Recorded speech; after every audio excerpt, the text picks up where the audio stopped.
آئیے خدا ان کے پاک کلام کو کھولیں جو ہماری راہ کے لیے روشنی اور ہمارے قدموں کے لیے چراغ ہے۔ متی رسول کی انجیل اور اس کا پہلا باب، اس کی 18 آیت سے لے کر 25 آیت تک ہم خدا ان کے پاک کلام کی تلاوت سنیں گے۔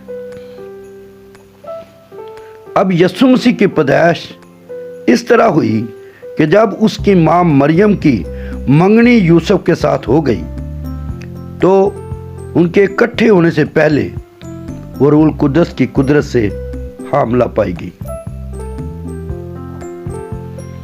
بس اس کے شوہر یوسف نے، جو راست باز تھا اور اسے بدنام کرنا نہیں چاہتا تھا، اسے چپکے سے چھوڑ دینے کا ارادہ کیا۔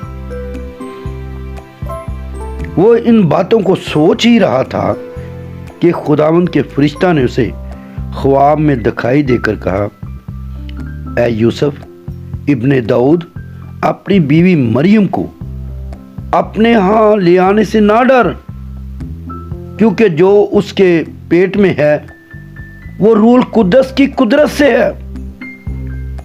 اس کے بیٹا ہوگا اور تو اس کا نام یسوع رکھنا، کیونکہ وہی اپنے لوگوں کو ان کے گناہوں سے نجات دے گا۔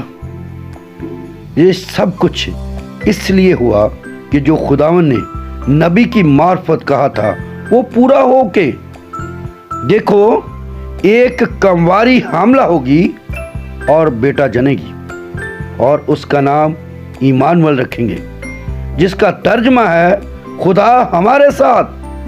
بس یوسف نے نیند سے جاگ کر ویسا ہی کیا جیسا خداوند کے فرشتہ نے اسے حکم دیا تھا، اور اپنی بیوی کو اپنے ہاں لے آیا، اور اس کو نہ جانا جب تک اس کے بیٹا نہ ہوا، اور اس کا نام یسوع رکھا۔